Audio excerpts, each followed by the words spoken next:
Very good afternoon, good evening, and welcome to this last episode, which I'm going to now present. Although Professor Veronica stated the title, I think I changed my mind a little bit. I'm not going to talk about demystifying the scientific research and ethical dimension in journal publication. Rather, I'm going to focus just the few minutes on demystifying scientific research and all the great presenters today. And after having those great presentations, I'm sure that you all are becoming tired, and we're looking forward to the end of this session. So I'm going to focus just few slides on demystifying the scientific research, just to explain a very simple term to define the scholarly research, and then which I felt always necessary for the young scholar who are just entering into the publications, research, and publishing in scholarly journals, to share some of my thoughts. Having more than 14 years working or acting as editor-in-chief and the various journals in Scopus and other ISA ranking journals, I felt that it is important what I have been witnessing in terms of submission, in terms of writing or framing the papers. So share my thoughts in this area. So my discussion is going to focus on just to explain scientific research and how we can frame our journal publication. So these two areas. Now, as the Professor Veronica stated that I got my first degree in plasma physics. You know that my background from science to marketing. And during my study, I come to know about von Braun. Is one of the pioneering rocket scientists born in Germany.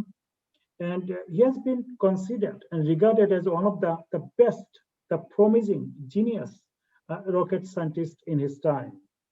And there is a direct correlation between quantum physics and rocket science. And I remember one of his the very profound, the point about scientific research. When he stated, research is what I'm doing when I don't know what I'm doing. It's reminding me that the life is full of problems, and I'm sure that we all are facing a tremendous problem nowadays due to pandemic, a different crisis, and so and so. Problems are familiar. Problems are necessary. So even though we are doing and we are familiar to the research, and it has been conducted, carried out by each and everyone every day, and that is part and parcel of our life, but it is at simplest form. In scientific way, it is very rigor, very systematic. So means it is also unfamiliar to many of us. And looking at the right side, recently just published 2 years back, we thought that let's see what's the mindset of a researcher. I think someone today mentioned the mindset of diasporas, of my previous speaker. What a fantastic and stimulating, very thoughtful, the very insightful presentation he made. So you all have a certain mindset. I think mindsets are dictating the way we are seeking to find out something. So looked at the certain the attributes of a good researcher, and I always happen to believe that looking back from old treatises such as Baptiste de Lamarck, Charles Darwin, Adam Smith, from those days, even if I go back 2,000 years back through the Greek philosophical notions, the way we are trying to find out the reality of the world is always looking beyond or thinking beyond our thinking. So researchers are not as normal individuals.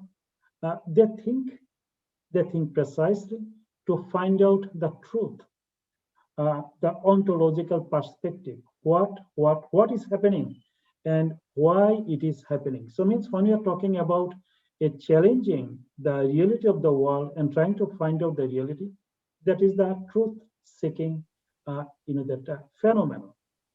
And there is no room for the researcher to speculate. However, we can see that for the uh, last few decades, and I must say, since the introduction of open access publication and open access research, the volume of research that have been increased dramatically.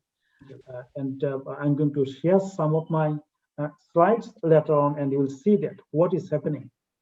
But I felt that there is a that steady terrorism is happening within the academia, within the research field, to divide the world into south and north. And many of us trying to find out the shortcut because of the promotion, shortcut because of the requirements of the institution, shortcut because we have to brand ourselves and show that we have been doing something very precisely or something, bringing back to make some contribution to the society. So that is just derailing the way we should do the research. And if you look at that, the word scientific or the research, the both has the notion of investigation. And you could see this today.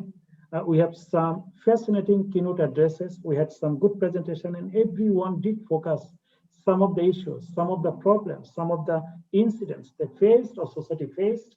Means the research is based on problems and inquiring that specific problems to find out what is happening and to get some outcomes. So means it has some systematic inquiry, systematic investigations. It has some method, and method comes obviously with the integrity, and that the element of integrity I'll be focusing just a little later. So as I said, there are not whole things I'm going to discuss, only few slides from part one, demystifying scientific research. This presentation, you can see quite a number of slides, but I have been prepared this presentation for another, the long, program, which I did just yesterday. That was 1.5 hours session for me. But this is only 20-25 minutes. So let me see how I can fit. So as I said, that a small paper has been published by me and Marty Jones, which is not, unfortunately, is here. And that title was The Mindset of a Researcher. We come up with 7 key attributes of a researcher. First one, if you look at it, thinking about your thinking. That one of the great phrase in that phrase used by Jean-Paul Sartre, one of the outstanding French philosophers.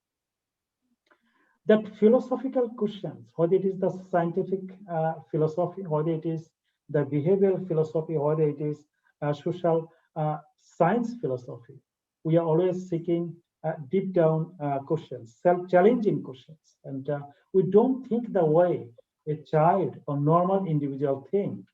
We think beyond the boxes, beyond the normal thinking category, because our intention to find out the truth. So means the deep, not the surface level, but the deep level. So any researcher, if you look at it, the different types of presentation, different types of inquiries, different types of investigations, and the research ideas came out, all are going the beyond the normal boundaries to seek some of the salient questions, to seek or find out some of the the answers or responses to the questions they are seeking to. So thinking about your thinking is one of the key attributes for anyone.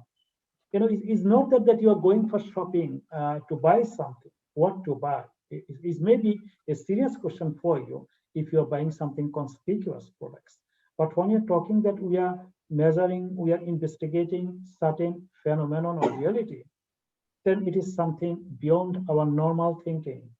The most important is the curiosity. I think all the scientists or the researchers, they should have the high degree of curiosity. It's not only asking questions, what is happening? And that curiosity coupled with skepticism is very important, especially today, that we have the program presentation about digitizations. In digital world, we are inside and we are also outside. We don't know what is happening. Everyone in this world nowadays would like to discuss. They would like to talk. Everyone would like to publish. There are millions of books out there, millions of people bringing their own thoughts and ideas to share with others. Which one we should take? Therefore, a real scientist, the real researcher, they should be skeptical. They should listen carefully. They should read carefully, but they should not accept so easily unless until they find out a credible explanations, the justification why they should accept it.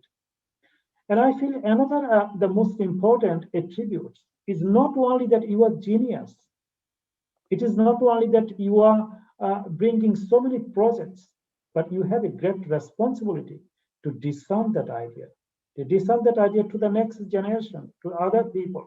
And I give you the simple example. There are many scientific outcomes that invented by others many years back. And one of them is radio frequency, discovered or invented by one of the outstanding genius scientist from Bengal, Jagadish Bose. But until recently, it was not known to many millions of people. Even the West never knew that radio frequency discovered or invented by scientist Bose, and everybody used to know that was by Marconi. And fortunately, I visited that place. Is not far from London. Now they recognize that yes, radio frequency first identified, invented, and discovered by Bose. So discernment or dissemination is one of the great responsibility for research that makes sure that whatever we have, if we have a good idea, if we have some good outcomes, research output, it has to be the discern to other people. And I feel that this type of conference, like international conference where we are bringing diversity, many peoples from different parts of the world means the diverse ideas, means diverse insight, diverse knowledge, sharing those diversity within a simple platform that can give you the real sense of joy. And being a scientist and researcher, I think that is one of the key responsibility for all of us. And all scientific, the researcher, any scientist, that even someone can say that I'm a great cook, no problem at all. All great cook, and even someone who's a great shopper, how to actually shop, the proper way. So it is at the end of the day, bringing the real contribution to the society. I'm so, pleased to just state here, Dr. Rowan Roll, I'm so pleased today that the book is just released and it is available. And you don't know how much work she did for the last, how many years, months, it's 8 months. I have seen that, I have witnessed. It comes with the high degree of determinations, comes with the high degree of focus, and that focus and determinations that brought high degree of contributions. Because I happen to believe, especially this is most important for the scientist, that you have the obligation to give back something to the society. And this is the time everyone is contributing. So any scientific research should contribute or break the new ground and make real contribution to the body of knowledge. And the determination must come with this. I can see, when I see that many researchers, they're publishing few papers every year, then of course you understand the quality, the structure, the insight, because it needs time. This is not because I am saying that the researchers they want. Many institutions nowadays, they're forcing their academics to publish many, many papers. And that is what is happening due to in the age of open access publications. The quality, even though that exponential, unprecedented way, the number of publications increased over the last 30 years. But still, if you look at the index and the sum of the figures, the quality index of the sum of the publications is going down. So I felt that these 7, that key attributes are vital for the scientist. I'm going to skip some of these, and then I'm going to just do this one. And I, that for the last 15 years, I found there are many misconceptions for many academics, for doctoral students, for many students. They think, even I used to think, because I was a student of plasma physics, and every week at least 3 to 6 hours I used to spend within a laboratory with the supervisors, focusing on microscope, focusing on so many tiny electron protons and so on. So people think scientific research something very complex, something tedious, something that individual, a complex individual, a pale individual, a boring individual, bending over the microscope and looking and observing and investigating something to find out. And it should be done only within the restricted places. No, it is not the case. I think this is a common misconception. You can see that research is happening everywhere, especially within the social sciences. Anyone can do research, and anywhere you can do the research. Look at the Charles Darwin, where he did the research. Because we are dealing with the humans, we are dealing with the peoples, and it's always better if you can do the research very close to the humans to understand their feelings, their emotions, and so on. So that is one of the, I think, top misconception many people have. And second one is that it is only the top educators. It is only for the eggheads or the intellectuals. No. You can see that even small child, how many times they are asking the word? They are actually using the word moms at the age of 2 to 4. Anyone can do the research. Even you ask the small child, they will say you, oh, let me find out, let me do some research and find out about this product, find out about this design. So research is not only for, especially by looking at today's situation, everyone, where there is a problem, where there is a challenges, where there is that a questions, you can find out something new. Without problems, we can't actually do the research. And it is always connected to all our everyday life. It is nothing that it is separated from our lives. Many people think that, oh, why I should do research? Because it has lack of relevance to our life. It is not well connected to our life.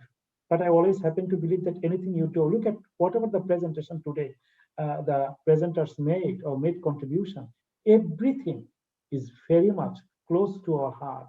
Everything is very much close to our concern. It is our life and part and parcel of our life.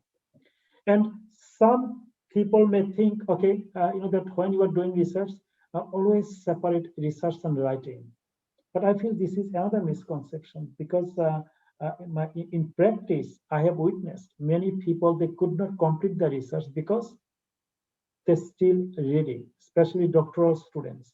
Even you spend 2 years, 3 years, 4 years, still you find out that, more information is coming, please make sure that we start writing and thinking, doing research same time, to ensure that our investigation is becoming thorough, and end of the investigation, we can produce something. Now let's see that method, integrity, and camaraderie. This is one of the most important attributes for any academic, the research scientist, because you all have method. When we say that what is scholarly research? Scholarly research means the systematic inquiry, systematic investigations to find out the newness, find out something new that can contribute to the body of knowledge.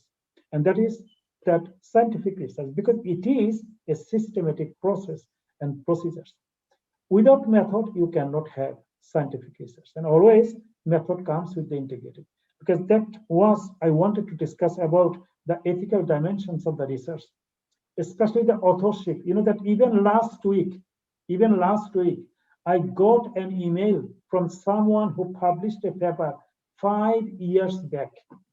5 years back, someone published a paper and asking, is it possible? I would like to make some correction because there is some, the misinterpretation of the results. I need to make some correction and replace that article.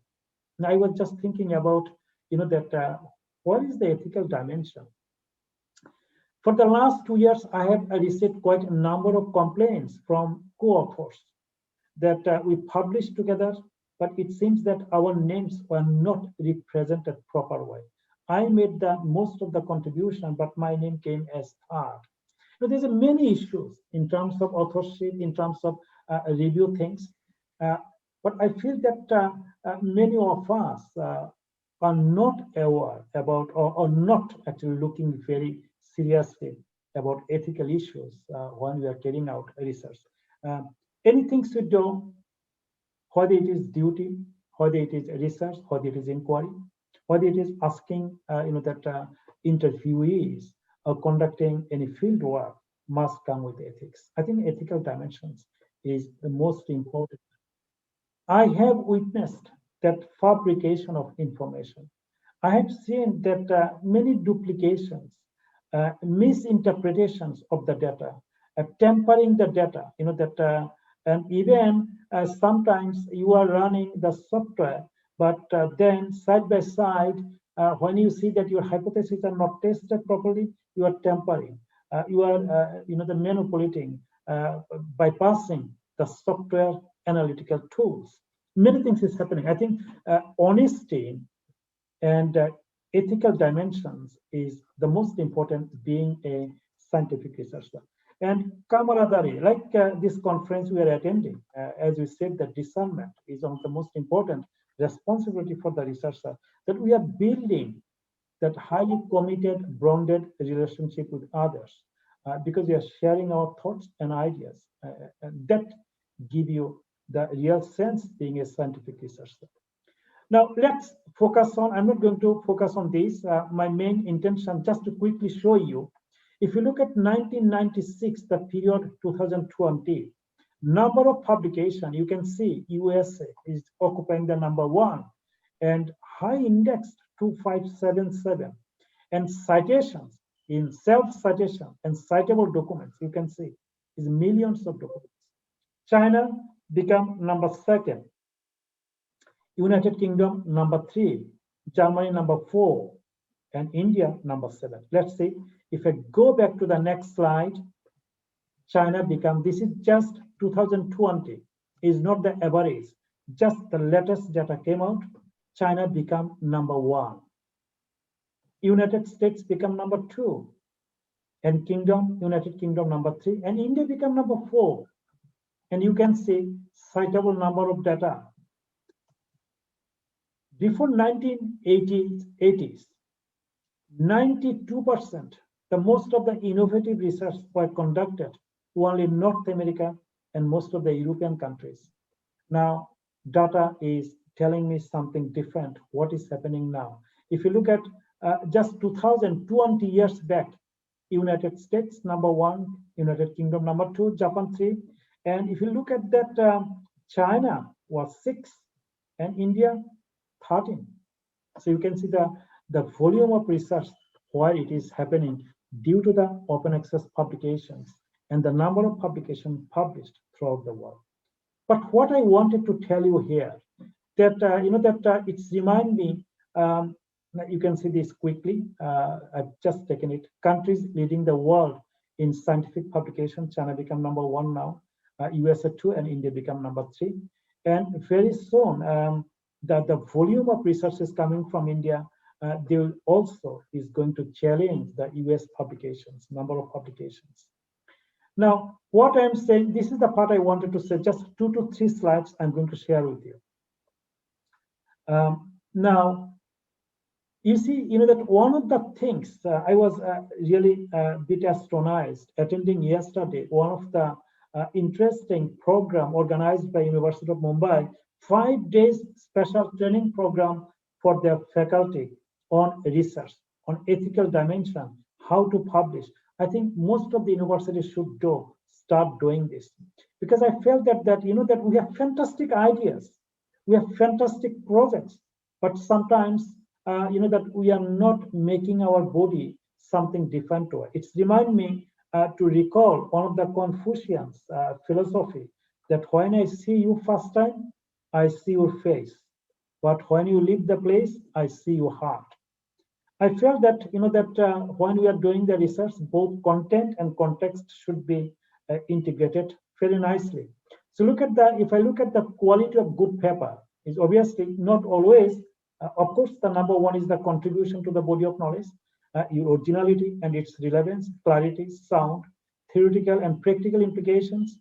But I also felt that structure is most important. A good title, the keywords, and a well-written abstract. I have seen many good, very good substances of fantastic, good contributions, but still we are not getting too many citations because our indexing and abstracting the software cannot crawl and cannot take the informations, that from the system, from the Google or from the online, because the title you have chosen or keywords you have chosen are not the fit for purpose.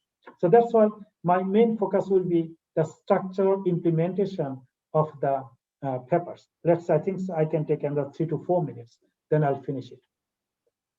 Now, you know that we did a joint publications by me and Marty Jones that was published in 2018. And I'm so pleased that looking at this publication, the number of the few thousands, that read about this publication. Now we looked at that was based on our own experience at CVR. We looked at more than 400 review notes, the reviewer comments, and based on the reviewer comments, we tried to find out or figure out why many papers are rejected. Now, if you find out why papers are rejected and why papers are accepted, it will be easy for us to frame the paper the proper way. And based on the reviewer comments, we found that number one, the reason for acceptance. Now let's see some of the acceptance. Now, if you look at the two, number one and number two is literature review, and second one is the methodological aspect. I think someone mentioned today that your thoughts, your questions, your problems all should be well grounded in your literature, in your in the theory, in your concept. So means we would like to see that adequate literature review to frame the problem and select or identify the real questions. And methodological aspect. It doesn't matter, what methodology you are applying. In scientific research, we always say just simple explanation why you are doing this. What you do and how you do and why you do. Simple explanation. Now, when we are saying that, okay, this is the sample size, excellent. Just we need little clarification. Why this? How we can justify. Third point is came out the structure. So you can see structure of the paper is third most important. Why? The many journals are accepting the papers. Many journals, they reject immediately, more than 70 to 80%.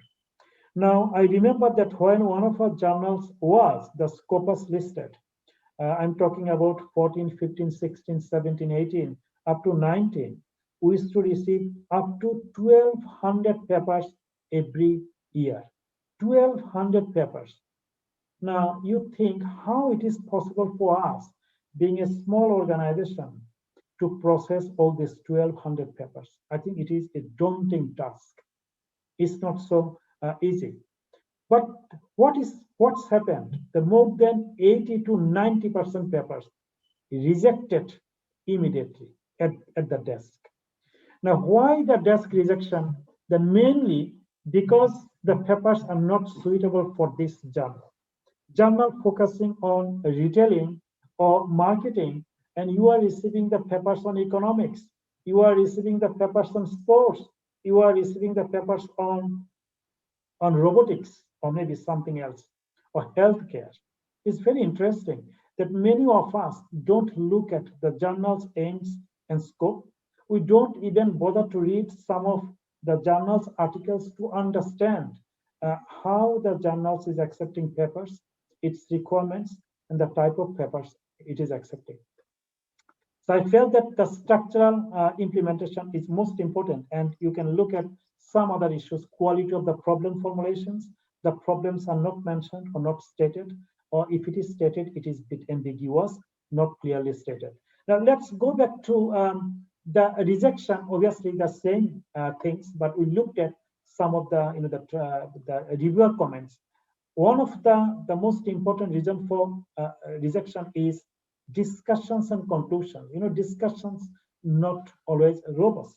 That because discussions and conclusions should be the main contribution by the and written by the contributor.